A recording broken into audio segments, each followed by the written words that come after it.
So we're saying that it will be okay as we work harder at our bonding, to go places together. That's the essence of what we are sharing here. So if it is visiting family, yes, we have to do that together. It helps us.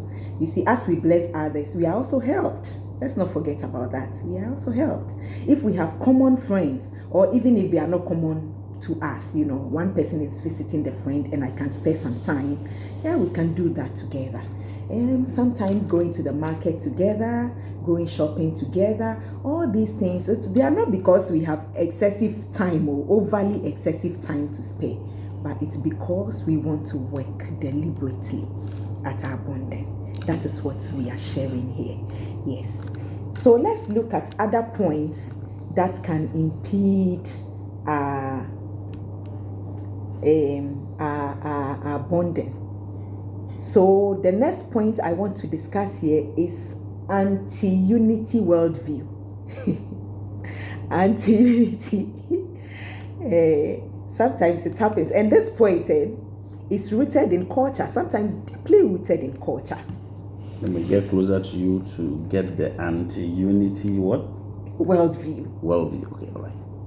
So, it seems sometimes to me that society does not expect us to bond after marriage. So let's go back to the wedding hall. The whole ceremony, after some point within the ceremony, we were asked to hold each other's hands, okay? And so we did that throughout the rest of the ceremony.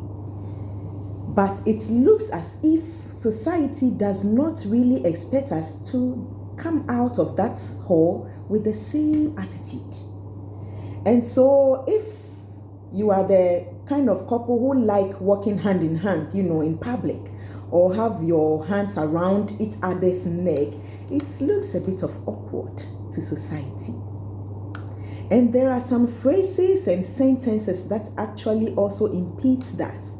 For example, a phrase like, if you fear woman, if you want to grow old. Uncle Atuati be that. This is Robesia. In Cape Coast. In Cape Coast, there's a house named Robesia. It means a fear woman. And sometimes you see in Ghana and some of the public transport, they were not Ghana and some other African countries. Then they will write something at the back as if women are kakai or they are demons. It's funny. I don't know why. There are other statements for the men too. He like. Benyi onye sumiye na oduti akotone so. I see. The man is not a pillow for you to rest on. Okay. So these are some statements that right from the onset of the marriage avoids our unity. So it looks like if I work at cleaving at you, eventually it works against me. All right. So that's how society paints it. That our bonding will work negatively against us as individuals. It will work against my well-being. So who is interested in working at what to work against their well-being? Who will ever do that?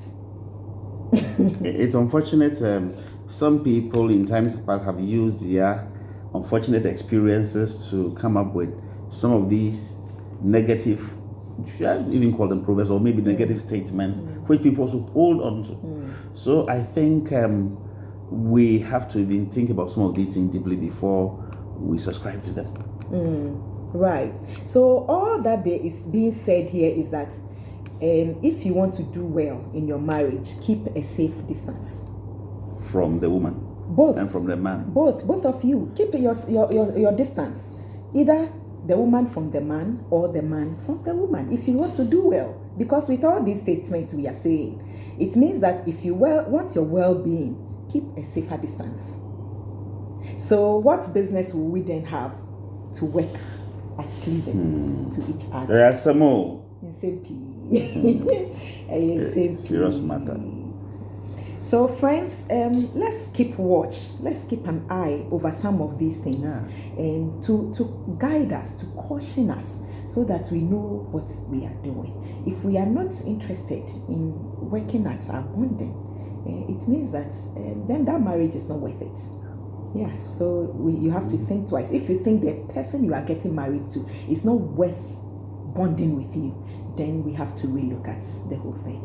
I think we have to take a second look at our cultures. Those ones that are positive, that and encourage us to move on, I think we have to adopt them. But those ones that put certain ideas into our head that works against our unity in marriages, I think we must do away with them. Because sometimes you are tempted to believe that, these are the old sayings that are there and people have clung onto them years, and we think, so I think those statements, we have to scrutinize them very well.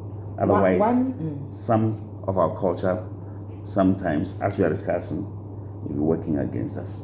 One generation will hand it over to the other. And that's why it's never dying. You see, so, and sometimes they are actually being told, even before you leave home. You are told some of these things before you leave home. So already you enter marriage with a kind of posture, attitude. I remember, even if you're a man and then you like cooking, helping at the kitchen, sometimes people from your smaller community or wherever you're going, where they'll tell you, Kutubungu, a man who likes, mingling himself among women. So it means that men must do what men do. I mean, those societal roles are saying, those gender roles, those perceptions, I think we must take a critical look at it. Definitely. That is why, even in our culture, this state of our development, you can sometimes see some educated people who still think that in some of the tribes, in some of the African countries, when you take care of your own child, when a child, grows to become a wealthy person, a very useful person in society, or the economy is, taking that wealth to the mother's clan, and I don't think it helps. Our culture is good, but I think we must scrutinize it. And then take those ones that will help us, and then leave those. Very well said. Very well said, Uncle Ato. Thank you. Right. So another perspective is the issue of familiarity. Okay. It's been said that familiarity breeds contempt. And sometimes, when we know people too well, we feel they do not deserve our respect or honor. Sometimes it happens. Jesus experienced that same thing in Nazareth when he visited, after he had worked so many miracles around the regions. He went to his own in Nazareth, and there he could not perform any miracle. Why?